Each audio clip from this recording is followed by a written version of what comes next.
Oke, baik. Kita lanjut ke pemateri berikutnya. Nah, ini materi yang tidak kalah pentingnya tadi Pak Tafib menyampaikan dari sisi geotermal ini dari aspek yang lebih luas energi terbarukan, dan paparan kali ini akan disampaikan oleh orang yang banyak berperan besar dalam mendorong pengembangan energi baru terbarukan di Indonesia. Beliau juga pernah bekerja ya jadi direktur di tempatnya Pak Tafib juga ya, PT PGE, yang beliau cukup karir di energi terbarukan cukup luas ya. Dari segi pendidikan beliau, saya bacakan sedikit biografi dari CV dari beliau. Ini rekan saya juga sekarang saat ini menjadi ketua METI ya, Masyarakat Energi Terbarukan Indonesia, dan juga anggota Dewan Pakar dari Masyarakat Kelistrikan Indonesia. Beliau juga pernah menjadi chairs dari Energy Committee dari Dewan Riset Nasional. Beliau 30 tahun berpengalaman di geothermal, power, dan energy sektor.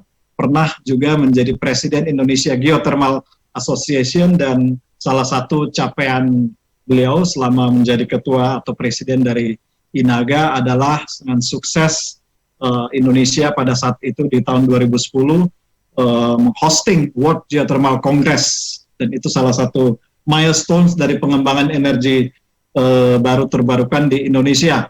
Mempersingkat waktu, saya kenalkan Pak Surya Dharma. Beliau Dr. Surya Dharma ya. Beliau akan menyampaikan paparan terkait dengan disrupsi teknologi pengembangan energi baru terbarukan. Kita langsung mendengar paparan Pak Surya Dharma yang disampaikan lewat taping ya. Silakan, panitia.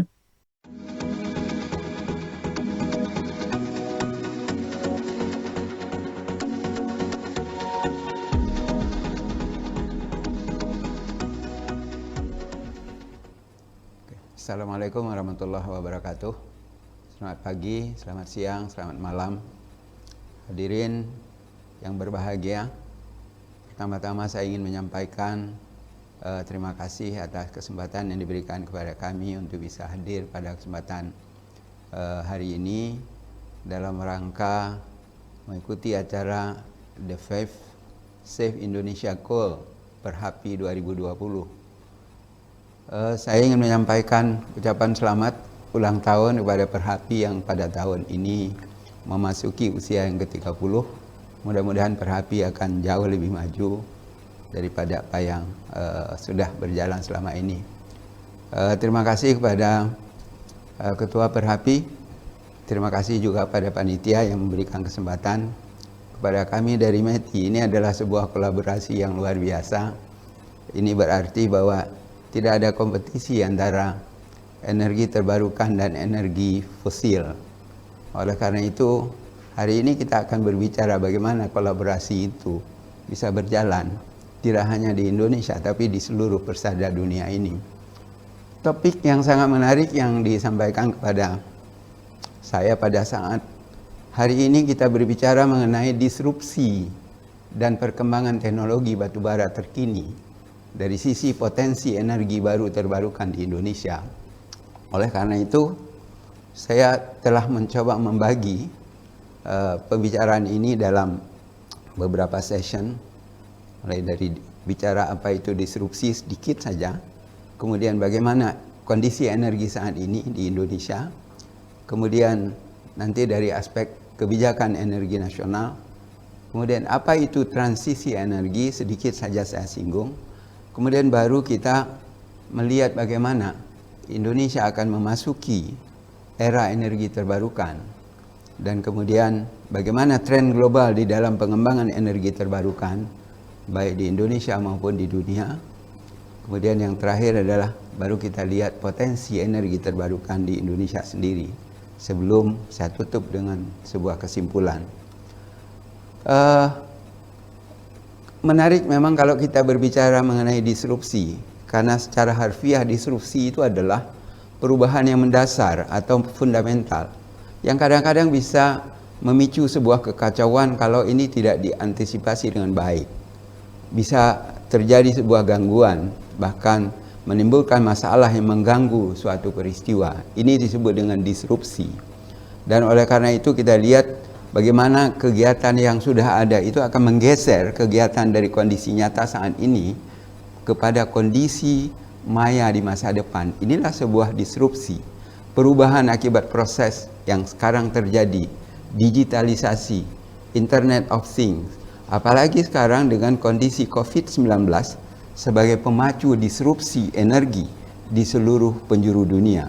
Oleh karena itu, bisnis yang tidak beradaptasi dengan disrupsi itu akan bangkrut. Kita lihat saja bagaimana beberapa perusahaan yang sudah mengalami atau tidak pernah kita kenal lagi pada saat ini, itu disebabkan karena dia tidak mengantisipasi terhadap kondisi disrupsi itu sendiri. Adanya di sektor pendidikan, misalnya ada e-book yang sekarang, kalau dulu semua buku-buku dicetak, sekarang semua dalam bentuk bisa kita nikmati dalam bentuk elektronik. Kemudian cara belajar, distance learning dan sebagainya. Oleh karena itu, untuk energi itu akan menuju pada sebuah kondisi yang diharapkan adalah sustainability, dan sustainability itu pasti akan berbicara mengenai bagaimana peran energi terbarukan yang dominan. Tentu kita tidak bicara pada hari ini, kita sudah harus menyiapkan diri karena suatu ketika kita akan memasuki pada era yang seperti yang diharapkan. Nah, sekarang mari kita lihat dari sisi disrupsi energi itu sendiri. Ya, ini adalah sebuah perubahan yang mendasar yang kemudian disebabkan karena beberapa faktor yang tadi yang saya sebutkan. Ya. Nah, oleh karena itu, sebelum kita memasuki ke aspek-aspek yang betul-betul apa yang harus kita siapkan, bagaimana dunia berubah disebabkan karena disrupsi atau bertransisi. Ya. Kita lihat misalnya dari sisi perekonomian itu yang dulunya sebagian besar berbasis kepada bahan bakar, sekarang ekonomi akan menuju kepada yang berbasis kepada listrik dan Internet of Things. Ya.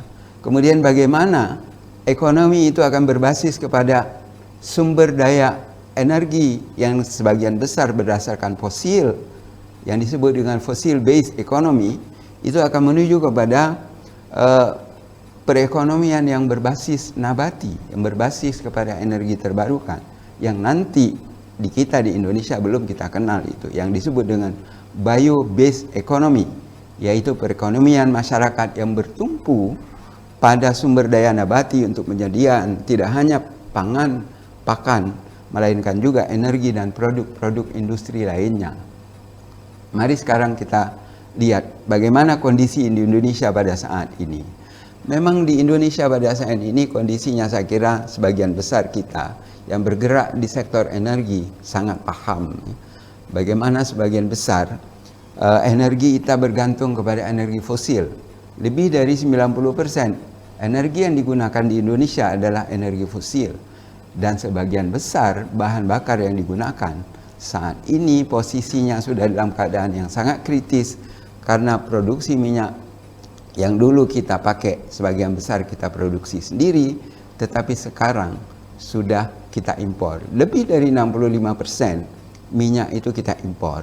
Sementara di lain pihak kita lihat dalam grafik ini yang merah itu, oil consumption itu meningkat demikian pesat, tetapi produksinya itu menurun juga demikian tajam. Ini adalah sebuah tantangan bagi kita. Kalau kita tidak antisipasi dengan kondisi-kondisi tertentu, ini akan berdampak kepada disrupsi yang terjadi baik dalam ekonomi yang disebabkan oleh perkembangan energi di Indonesia.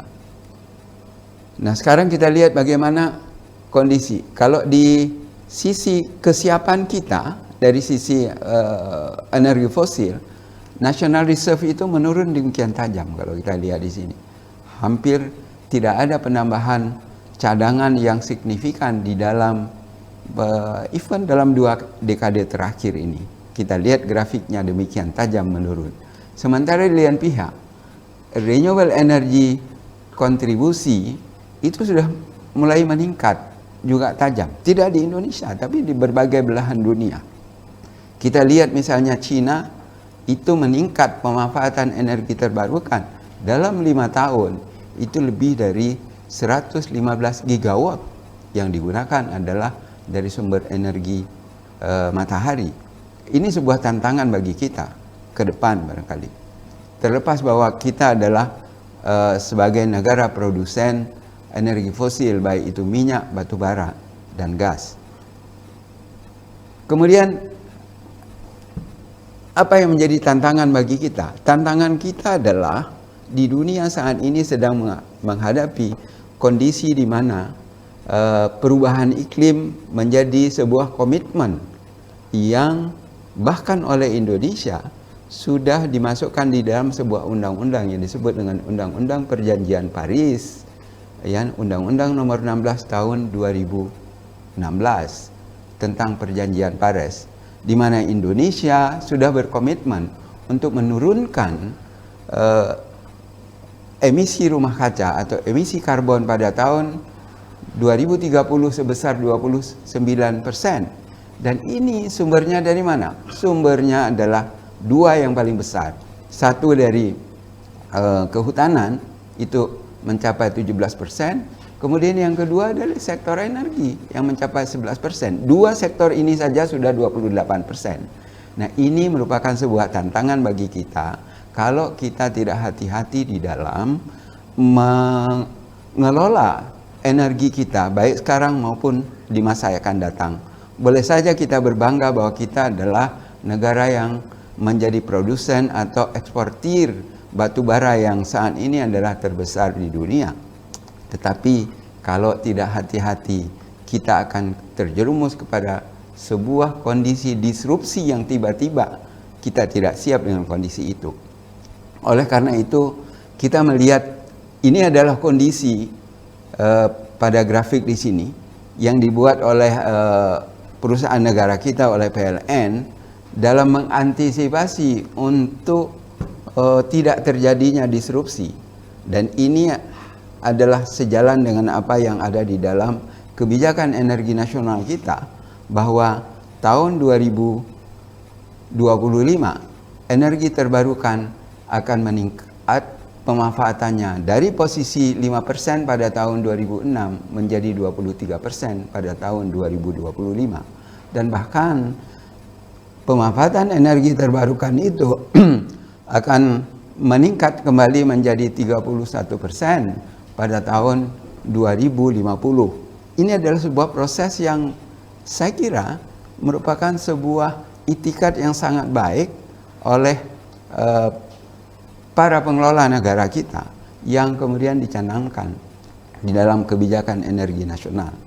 Mari kita lihat kondisi yang menjadi isu-isu yang kritis di dalam pengelolaan energi nasional kita.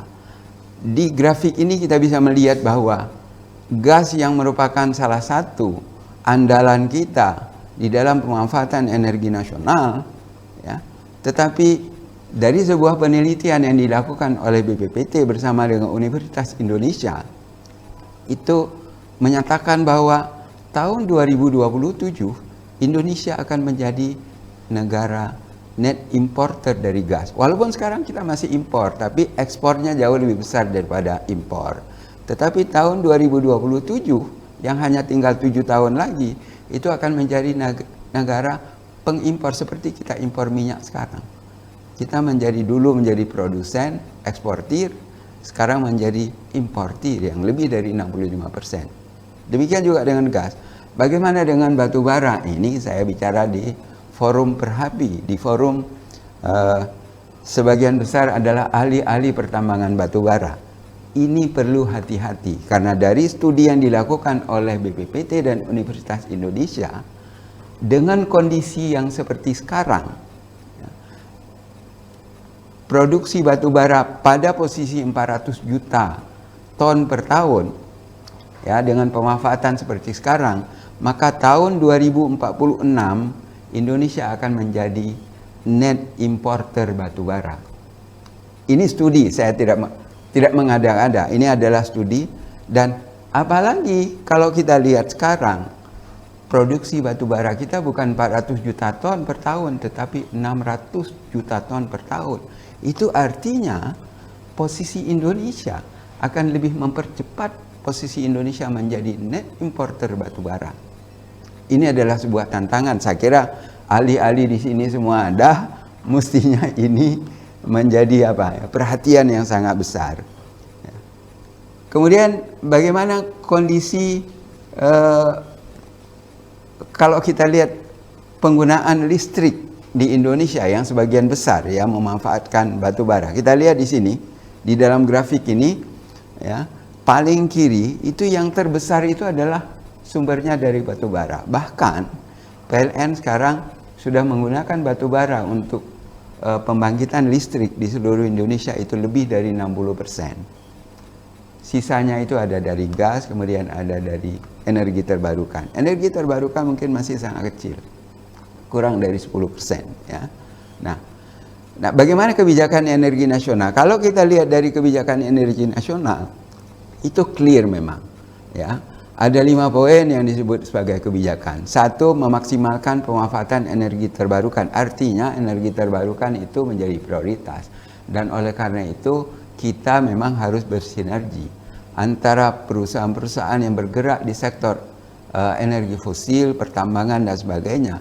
Itu harus mulai melakukan diversifikasi, bagaimana menyiapkan diri agar suatu ketika ini habis, tetapi kita sudah menyiapkan diri untuk masuk ke era energi yang berbeda, yaitu energi terbarukan.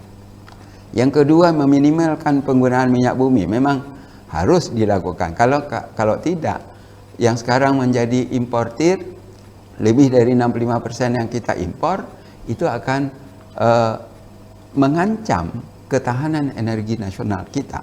Dan yang ketiga adalah mengoptimalkan pemanfaatan gas bumi dan energi baru. Energi baru itu bisa dari energi yang terbarukan, bisa juga dari energi yang tidak terbarukan. Misalnya ya CBM, ya misalnya ada regasifikasi dan sebagainya. Itu termasuk dari energi baru, termasuk nuklir di dalamnya. Kemudian yang keempat adalah menggunakan batu bara sebagai andalan pasokan energi nasional. Dalam hal energi-energi lain ini memang tidak ada, memang batu bara menjadi andalan. Ini yang saya kira harus, tetapi penggunaannya tentu harus kita hemat sedemikian rupa agar pemanfaatannya tidak secepat mungkin akan berakhir dengan tragis, karena kita akan memasuki era di mana akan menjadi negara net importer batu bara. Apalagi suatu ketika nanti kita akan bersaing dengan berbagai negara lain, ketika negara lain juga akan memanfaatkan batu bara jauh lebih besar. Baru yang terakhir adalah memanfaatkan nuklir sebagai opsi yang terakhir. Nah, kemudian kalau kita lihat dari kebijakan energi nasional, roadmap-nya sudah dibuat dengan sangat jelas. Ya, di sini kita lihat 2013 ketika disusun, ya pada saat itu energi terbarukan itu masih 5%, ya. Targetnya tahun 2050. 2050 energi terbarukan 31%, ya. Kemudian 2025 itu 23%. Kalau batu bara tahun 2013 posisinya sudah 31%, itu ternyata tahun 2025 itu bahkan bukan 31%, menjadi 30% dari kondisi energi nasional. Ini memang agak sedikit terbalik dengan kondisi yang terjadi saat ini, karena kita sudah menggunakan lebih banyak pada posisi saat ini. Yang kita khawatirkan ke depan kemudian kita akan terancam dengan posisi ini. Tahun 2050 batu bara menjadi 25%. Ini sesuai dengan kondisi di mana dunia juga menuju kepada transisi energi yang secara perlahan-lahan memang akan mengurangi pemanfaatan energi fosil. Ini kita lihat dari sisi perkiraan kebutuhan listrik. Ya. Ini sebagian besar posisi pembangkit khusus untuk energi terbarukan di sini memang peningkatannya luar biasa cepat, tapi membutuhkan investasi yang sangat besar, dan oleh karena itu ini perlu sebuah kebijakan-kebijakan yang tepat agar transisi energi dari posisi sekarang ke tahun 2050 itu bisa berjalan sesuai dengan yang kita harapkan. Nah, Bagaimana pengaruh disrupsi kepada bisnis energi yang kita lihat? Ini saya mengambil contoh dari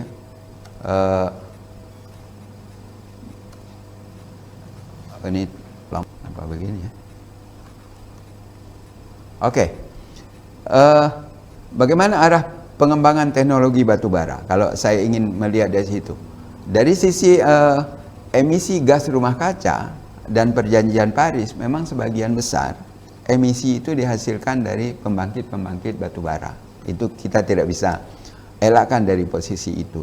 Nah, oleh karena itu tentu kita harus menyiapkan diri bagaimana kita bisa mengurangi emisi gas rumah kaca ini yang dihasilkan oleh pembangkit batubara ini. Salah satu di antaranya adalah karena pemanfaatannya sebagian besar adalah untuk listrik, kita sebetulnya batubara ke depan harus kita fokus. Apakah dia akan digunakan untuk sebagian besar untuk listrik atau bisa juga untuk kepentingan bahan baku. Jadi kita sudah mulai menyiapkan diri bukan hanya untuk kepentingan listrik, tetapi menyiapkan untuk bahan baku. Kalau kita menyiapkan untuk bahan baku, tentu ada teknologi-teknologi yang menjadi sebuah tantangan bagi para ahli pertambangan. Ya, teman-teman di Perhapi ini sebuah tantangan. Tidak lagi hanya menggunakan batu bara seperti sekarang dibakar, tetapi akan diubah posisinya menjadi bahan baku yang nanti tentu ketika pemanfaatan batu bara itu tidak lagi menjadi listrik, tapi akan menjadi bahan baku petrokimia dan sebagainya. Dan ini saya kira sebuah kesempatan yang luar biasa bagi para ahli pertambangan. Ya. Kemudian ke depan, karena posisi pemanfaatan itu sebagian besar adalah untuk listrik dan energi. Nah, pemanfaatan batu bara juga bisa digunakan untuk mobility, ya. Mobility dalam arti kita akan menggunakan kendaraan-kendaraan itu tidak lagi dengan kendaraan yang berbasis kepada bahan bakar, tetapi berbasis kepada listrik. Berbasis listrik, tetapi harus menggunakan teknologi pembangkit yang ramah terhadap lingkungan agar sejalan dengan upaya-upaya kita dalam rangka menurunkan emisi gas rumah kaca sesuai dengan perjanjian Paris. Bagaimana kesiapan infrastruktur dan sumber daya ini menjadi sebuah tantangan. Nah, saya ingin melihat sekarang mengapa transisi ini diperlukan dari posisi sekarang tahun 2020 sampai tahun 2050. Karena kita ingin memperkuat jaminan pasokan energi kita. Jadi energi security kita sambil mengurangi dan akhirnya akan meredam kebutuhan akan bahan bakar fosil.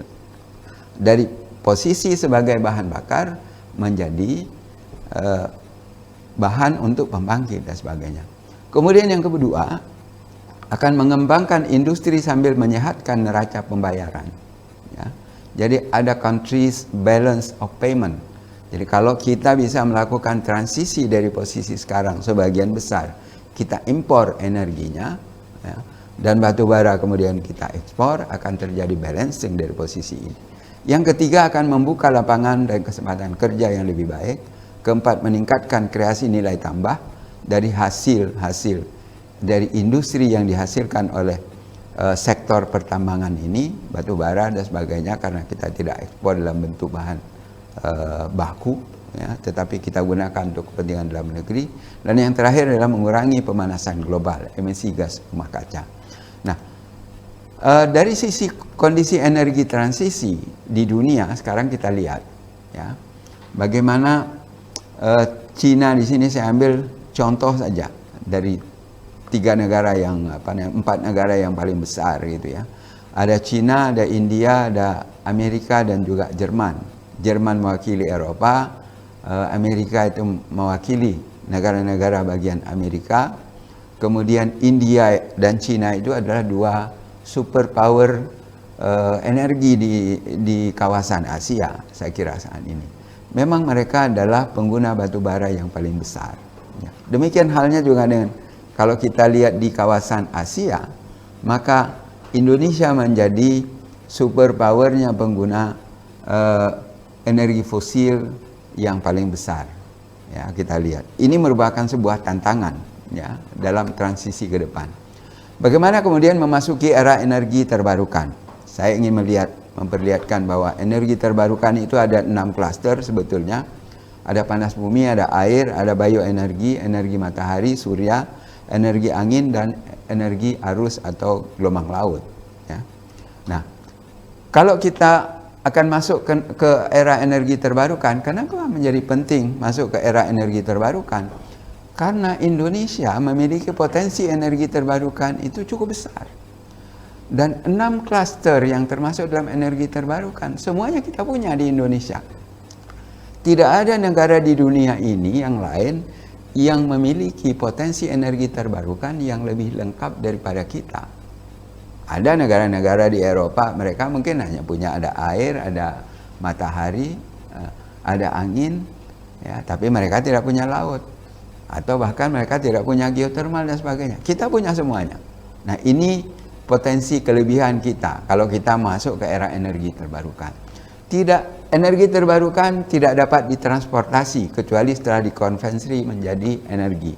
Karena tidak bisa ditransportasi, tidak bisa dipindah, itu menjadi sumber kelebihan dalam rangka peningkatan ekonomi lokal.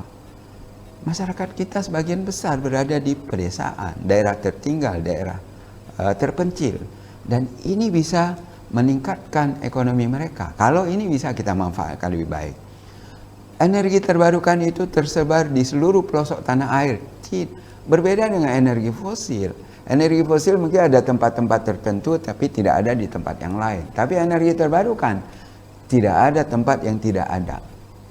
Hanya geotermal yang hanya berasosiasi dengan kegiatan gunung berapi. Jadi hanya ada pada tempat-tempat tertentu. Yang lain itu semuanya ada di semua tempat. Ini kelebihannya.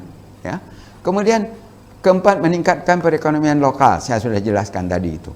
Kelima, mengurangi emisi gas rumah kaca karena relatif energi terbarukan. Emisinya itu relatif bisa dikatakan zero emission.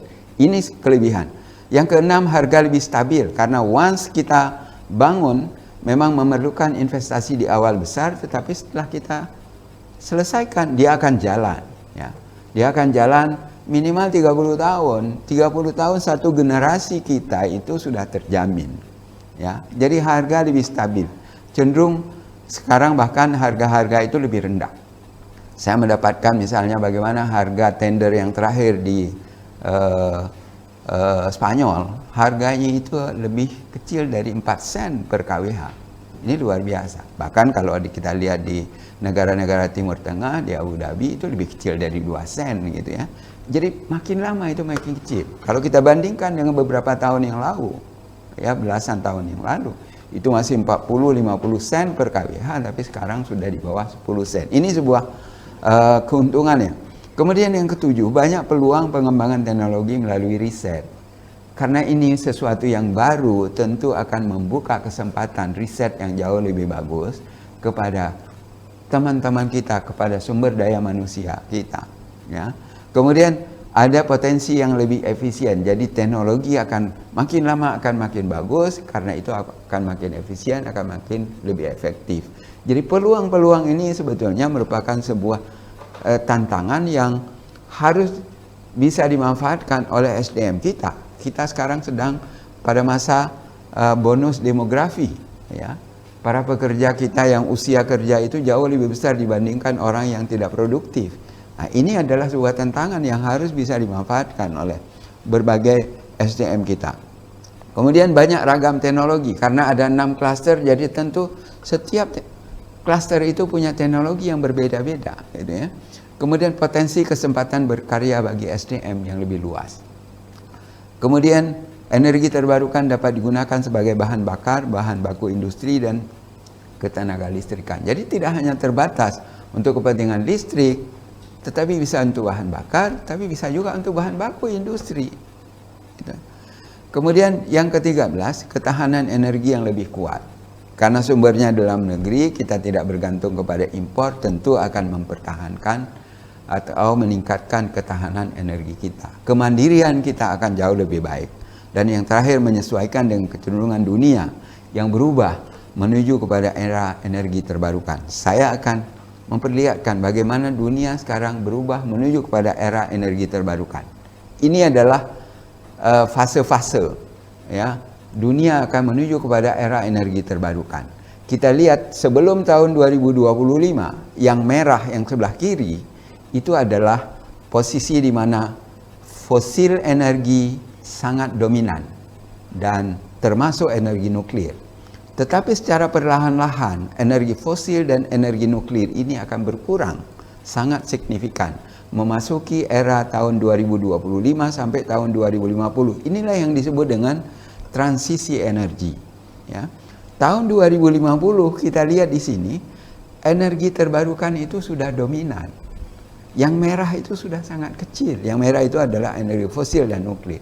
Itu sudah semakin kecil. Nah, jangan khawatir bagi teman-teman batubara, karena batubara bisa dimanfaatkan sebagai bahan baku industri.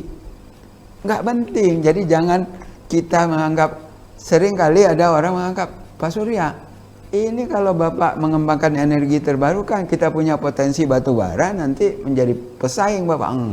Enggak menjadi pesaing. Karena batu bara itu akan menjadi bahan baku industri, justru kita akan punya kelebihan dari sisi yang lain. Energi seperti energi terbarukan yang tidak bisa dijadikan bahan baku industri, kita manfaatkan sebagai energi untuk listrik. Jadi kita saling berkolaborasi dan saling bersinergi. Inilah yang kami sebut dengan era energi terbarukan. Tahun 2050 itu dunia sudah mencanangkan bahwa itu sudah mayoritas energi yang digunakan untuk kepentingan listrik itu adalah energi terbarukan. Bahkan sudah mulai masuk kepada era yang disebut dengan era solar energi, era energi matahari.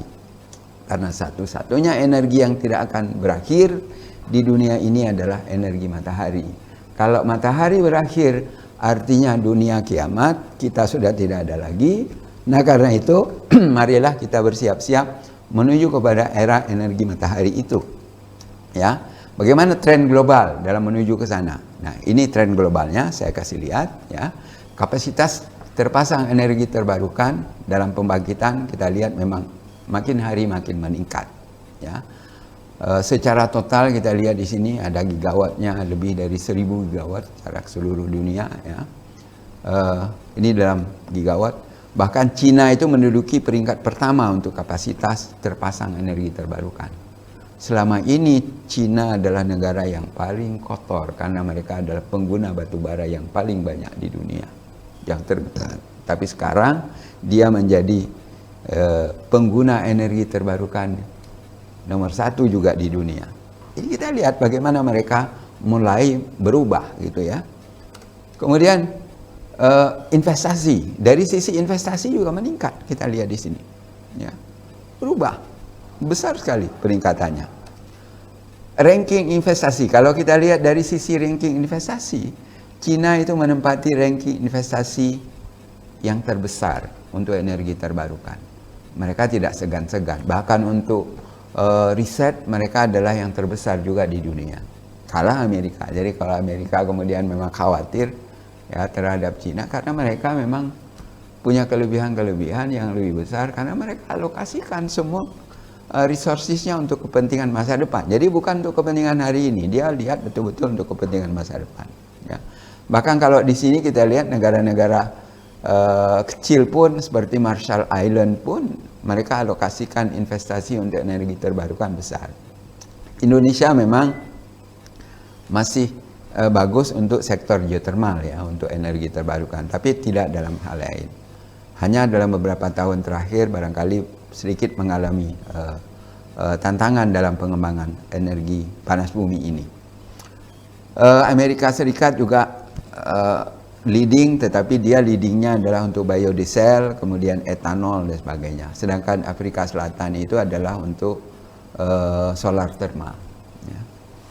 Yang selebihnya yang lain hampir semuanya Cina kalau kita lihat, ya. Hydropower Cina, solar PV Cina gitu, wind power juga Cina, ya. Solar water heating itu juga Cina. Jadi semuanya memang Cina lebih banyak gitu, ya.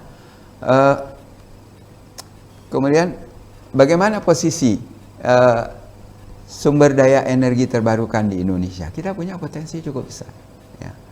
Lebih dari 400 gigawatt. Jika dibandingkan dengan pemanfaatan listrik yang ada di seluruh Indonesia yang terpasang saat ini hanya 68 gigawatt atau kurang lebih 70 gigawatt, ini jauh lebih besar dibandingkan apa yang kita punya.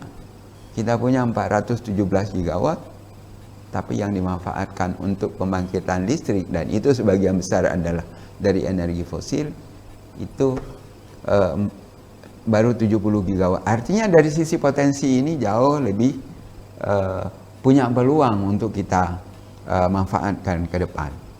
Ya. Nah, kemarin saya memang diminta khusus melihat bagaimana potensi dari dua sisi, khususnya untuk energi solar dan energi wind, ya, dari angin. Tetapi saya ingin ungkapkan semuanya di sini supaya apa? Kita punya gambaran yang lebih utuh sebetulnya.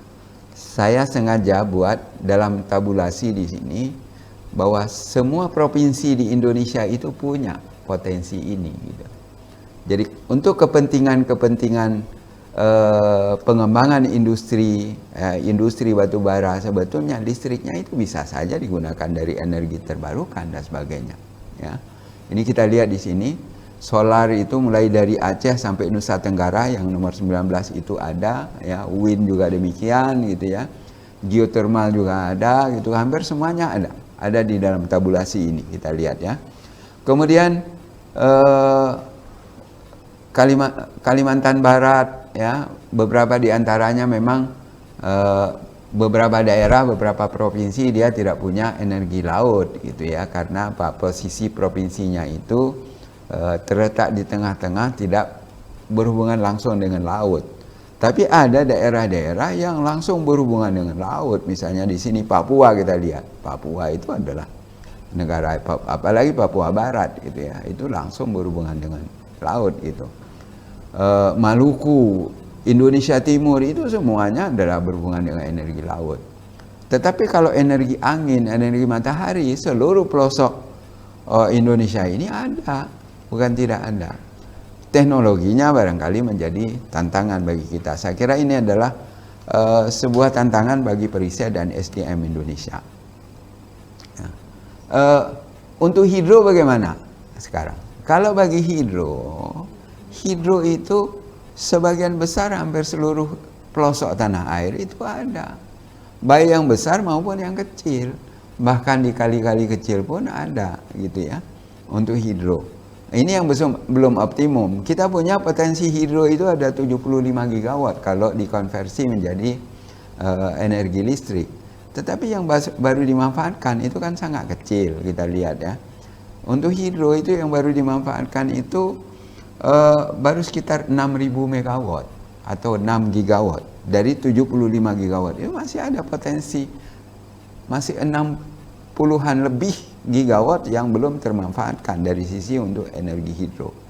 Walaupun di sini kita lihat, kalau kita lihat detail itu masih ada potensi hidro project itu yang belum optimum termanfaatkan dari setiap daerah di sini, mulai dari Aceh sampai ke Sulbar, ya, Sulawesi Barat. Yang potensi besar ini saya muat di sini adalah beberapa proyek yang sudah masuk dalam program rencana umum penyediaan listrik tenaga listrik oleh PLN dari tahun 2019 sampai tahun 2028, karena itu menjadi basis gitu bagi kita dalam memanfaatkan sumber daya energi terbarukan untuk kepentingan listrik ya. Ini adalah gap yang masih terjadi antara apa yang ada di dalam RUEN, karena di RUEN itu sudah dibuat target untuk hidro itu berapa megawatt ya, tetapi ternyata yang diplot di dalam RUPTL itu jauh lebih kecil. Jadi masih ada gap kira-kira mungkin sekitar 7.000 lebih. Jadi 7.000 megawatt lebih gap antara program RUPTL dengan program RUEN yang ada di dalam kebijakan energi nasional. Bagaimana dengan energi matahari? Energi matahari itu potensinya 655 gigawatt peak. Ya. Kalau menjadi listrik itu kira-kira hampir 200 gigawatt lebih. 200 gigawatt ya. Jadi luar biasa besar ya. Tetapi memang pemanfaatan sampai saat ini itu masih sangat kecil. Masih kira-kira 135 megawatt baru dimanfaatkan di seluruh Indonesia. Dibandingkan dengan 200 gigawatt potensi itu mungkin tidak ada apa-apanya. Oleh karena itu memang kita perlu buat sebuah gerakan dalam rangka untuk memenuhi target. Karena di dalam kebijakan energi nasional, target pemanfaatan energi matahari itu sebesar 6 gigawatt. Dibandingkan dengan apa yang sudah kita pasang sekarang pada tahun 2020 hanya 135 megawatt, masih jauh lebih besar. Oleh karena itu beberapa gerakan itu dibuat oleh teman-teman di sektor energi terbarukan. Kami sebutkan misalnya ada gerakan penggunaan solar rooftop 1 juta atap. Jadi 1 juta atap di seluruh Indonesia itu akan dipasang dengan rooftop. Kita mulai dari gedung-gedung pemerintahan, dari gedung kantor-kantor, dari industri, kawasan industri dan sebagainya. Kalau ini bisa dilakukan 1 juta, itu maka tidak mungkin ada 2 gigawatt akan bisa lahir dari gerakan ini.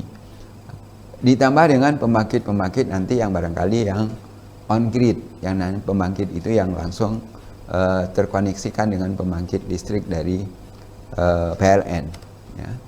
Nah, kita lihat ini kondisinya pada saat ini baru 135 megawatt yang terpasang, ya, sementara targetnya adalah 6 gigawatt. Saya akan masuk bagaimana target energi terbarukan 23% itu bisa dipenuhi. Ya. Nah memang berbagai pihak termasuk PLN sebetulnya saat ini sudah mencanangkan program-program masing-masing. Mereka ada yang sebut dengan program Green Booster gitu ya. Itu targetnya 5,2 gigawatt, di mana di dalamnya ada solar PV, ada floating solar, ya, yang dipasang di kawasan-kawasan di danau, kemudian di di pembangkit-pembangkit listrik di PLTA dan sebagainya. Kemudian ada solar PV di existing PLN power plant, jadi tempat-tempat pembangkit PLN dan sebagainya. Ada co-firing. Co-firing itu akan mengganti sebagian batu bara itu dengan biomass. Ya, batu bara, pembangkit batu bara, pembangkit PLTU yang usianya sudah tua, yang barangkali sudah tidak efisien lagi.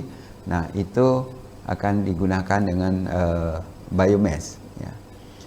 Kemudian ada multi-use dam, jadi bendungan-bendungan itu dan sebagainya. Ada large scale power plant dari hidro, ya, seperti yang di Kayan sekarang di Kalimantan, 900 megawatt. Kemudian ada di Mentarang, ya, hidropower 1375 megawatt. Ini adalah program-program yang dibuat oleh PLN. Selain dari rooftop sendiri yang harapan kita kalau ini bisa terpenuhi antara 2 sampai 3,2 gigawatt itu bisa tercapai.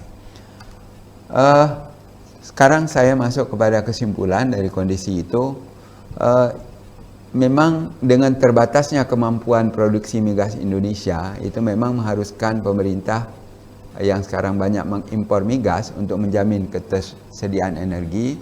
Oleh karena itu kondisi ini tentu akan dapat mengancam ketahanan energi dan ekonomi Indonesia. Ya, seharusnya hal ini dapat dihindari.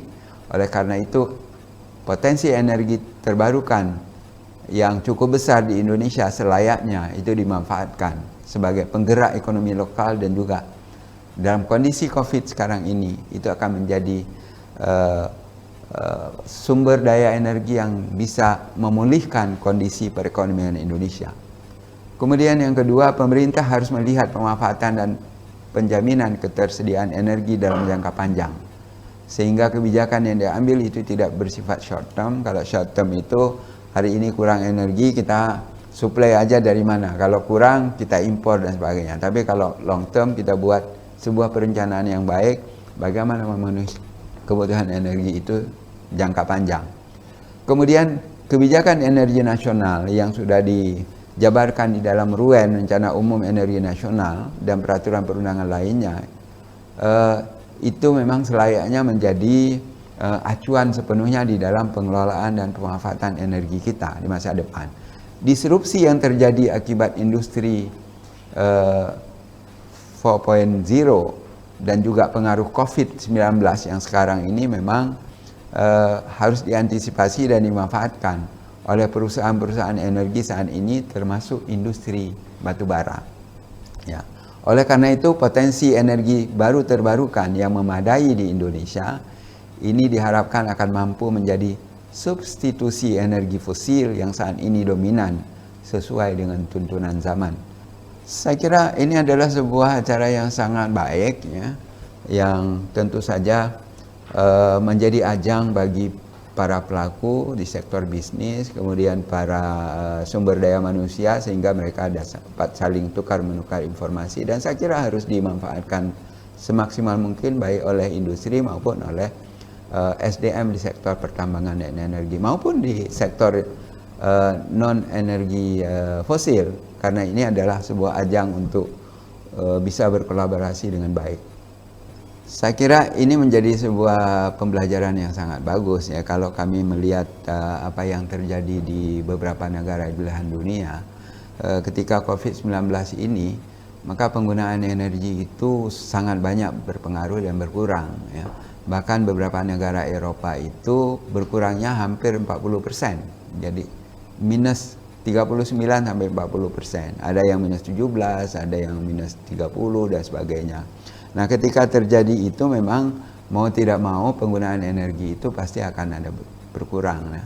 Nah, dalam kondisi itu ini blessing in disguise gitu. Sebagian besar negara-negara itu memang menurunkan pemanfaatan energi itu dari sumber batu bara memang, ya. Nah, ini menjadi tantangan bagi kita karena penggunaan batu bara yang di berbagai belahan dunia itu berkurang, pasti juga akan mempengaruhi posisi pemanfaatan batu bara Indonesia. Nah, ini harus dimanfaatkan dalam arti ke arah yang lebih positif. Kalau nanti pemanfaatan batu baranya berkurang, apa tantangan pemanfaatan batu bara ke depan kalau ini tidak dimanfaatkan untuk kepentingan itu? Barangkali itu yang menjadi challenge bagi Perhapi, karena ini adalah para ahli, ya, di sektor itu. Jadi bukan industrinya, tapi para ahlinya harus bergerak ke sana. Barangkali itu yang bisa saya sampaikan. Sekali lagi saya ucapkan terima kasih, lebih kurang saya mohon maaf. Assalamualaikum warahmatullahi wabarakatuh.